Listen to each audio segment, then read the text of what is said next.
So over the weekend, government had decided to absorb part of the electricity increases as announced by the PRC last month. Over the weekend, the starting point of the electricity tariff increase towards full cost recovery has been reduced by 25%. That means the starting point towards the full cost recovery reduces from 78.9% to 59.18% with effect from 1st October 2013. It added since the PRC has already gazetted the 78.9% increase in the electricity tariff, government will absorb the difference between the gazetted increase of 78.9% and the 59.18%. Government also said that a full cost recovery of electricity is expected to be achieved within 9 months. It also urged the PRC to implement the automatic tariff adjustment formula starting from January 2014.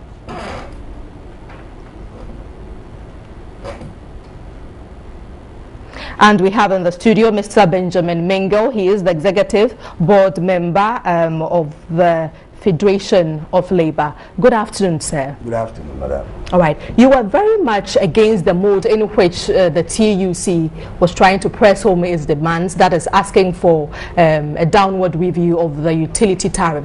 But largely, it has yielded some results.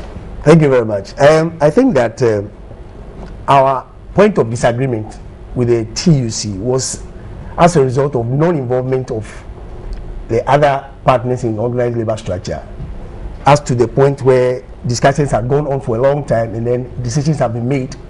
Then it was at that point that other labor unions were being brought on board to actually join in a nationwide strike, and we think that it was not appropriate because those of us who operate generally from the informal sector had problems. For instance, I work for workers of Gov't Industries. They produce standard water.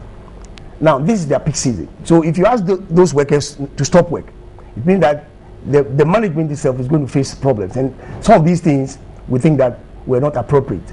I can give you another example. You go to the airport. I work for the workers of Aviance, and we have 2 unions there.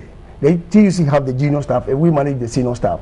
Now, at this point, which one group is management going to work with? So we had a very genuine concern. That's why we disagree with the mode of approach to deal with the increase in price hikes. But basically, we said that let us engage government. So if there had been a tripartite committee meeting to discuss all these issues, government has engaged TUC, and now we are here. It means that the call for strike action was premature completely, and that is where we stand.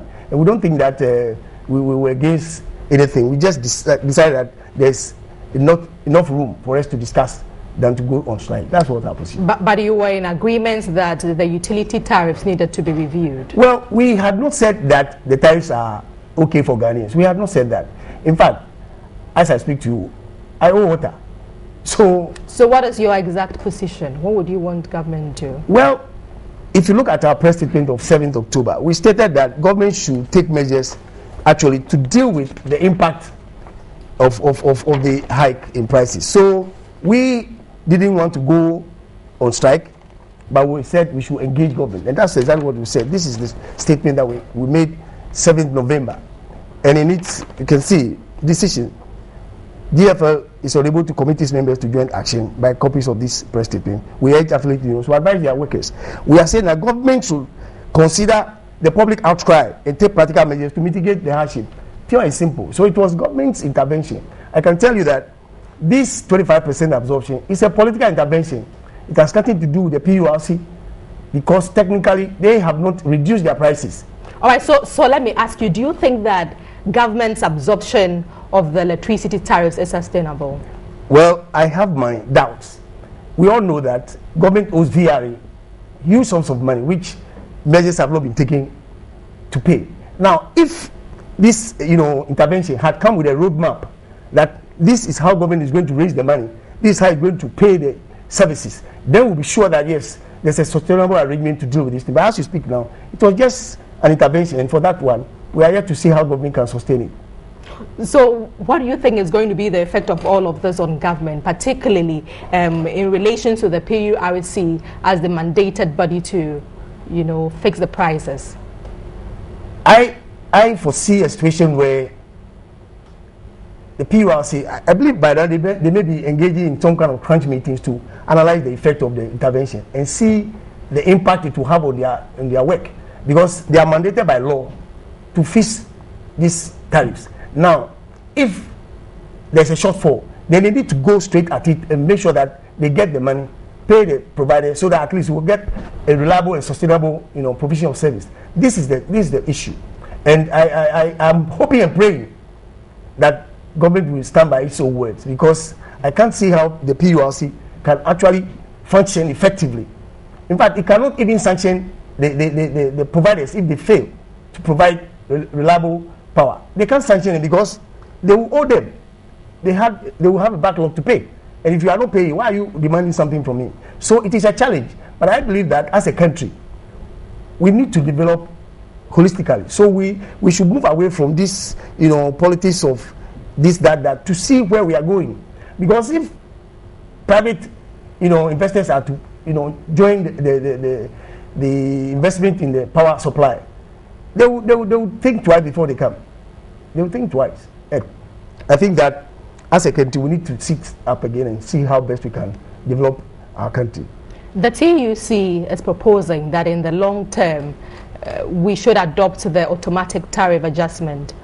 What are your impressions? See, how long is the long term? Because the automatic adjustment has been part of the PURC's, you know, functions. Unfortunately, between 2010 and 2012, at least we all saw the doomsaw, no water, this gallon, that gallon. So obviously the PURC was not in a very strong position to force Ghanaians to pay. So we had a backlog for 2 years. Now we are paying the price for those using the adjustment formula, and this is where we are. So the issue of long term for me is not here. Indeed, in government's, you know, statement, it said that from January. So what has changed? You know, it has been there. It is part of their function. So I think that, well, we are here. We are praying that we all see how best these things will work out, and then Ghana moves on. All right. Thank you very much for speaking to us. We have been speaking to Mr. Ben Mingle. He is an executive board member of the Federation of Labour.